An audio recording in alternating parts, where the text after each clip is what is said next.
Mitt Romney, who at the moment is considered the front runner in the race, months and months ahead of the actual election, with some other candidates still on the fence about whether or not they're going to jump in and try to seek the nomination on the GOP side. We were just talking off camera for a moment.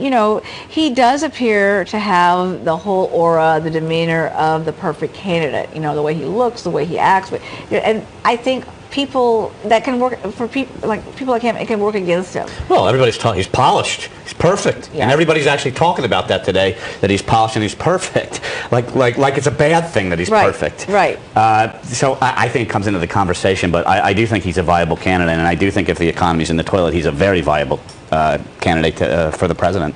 Yeah, I would agree, definitely. If the economy stays where we are, Mitt Romney will definitely be president. But how is he going to be able to separate his actions in Massachusetts on health care and set that apart from what President Obama has been putting out there? I just think it's interesting. He says, Massachusetts was a completely different situation. Well, but it really wasn't. It's kind of complicated. But, in Tim Pawlenty, you can almost call him Tim Polenta, because it was like, that's thick mush of cornmeal. Meaning that he brought it up and he said, hey, this is wrong, and made the quick, funny word about, Romney, Obamacare or whatever. And then he didn't say anything last night, and he really should have. There must have been. Why did he do that? I can't understand why he did that. That was enough. Don't put it out there. Don't follow up. Well, that's the only opportunity for him. I mean, at least in my opinion, because that's the one knock against. They're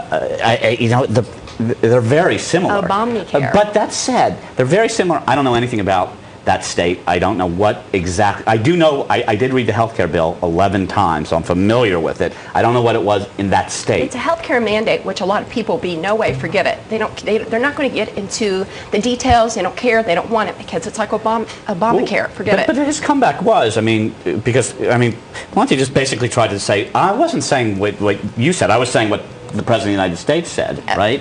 Yeah, but I'm not saying that works one way or the other, but also, Romney said very directly, if I recollect correctly, I don't know if I read it in the newspaper or if he said it in the debate last night, that, Mr. President, if you believe that what we did with health care is the same as what you have, look again.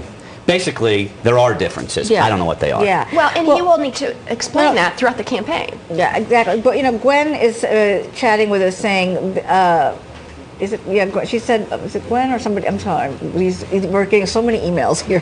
People chatting, trying to get their opinion in. This is from Chopped 50 Ford. I don't like Romney. To me, he's another Obama, all talk, no substance. There are those people saying Romney is just another rhino. This is Raj in Colorado.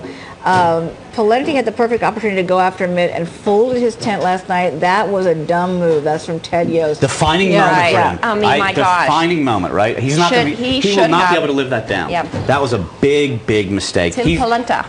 But again, what has to be running through their minds? They talk a good game when they're not facing each other, but when they're together like this in the outset, he bailed. Bailed. And/or flailed. What the Republican Party is doing right now, saying, hey, no matter what our differences are, let's all go after the president. Right, let's go after him early. Let's go after him the entire time, because what we got to do is, all of us, no matter who's the candidate, we got to knock him down. And they should, of course. That was right. But with Tim Pawlenty, he brought it up. So go in and reiterate what you said. I mean, he even when he was asked 2 or 3 different times, he wouldn't state it. I know, but strange. What he was very schooled in how to pretty much not answer the question directly and avoid it, which the entire country put it out there. Well, yeah, right. I thought it was a very foolish move. I think it'll kill him.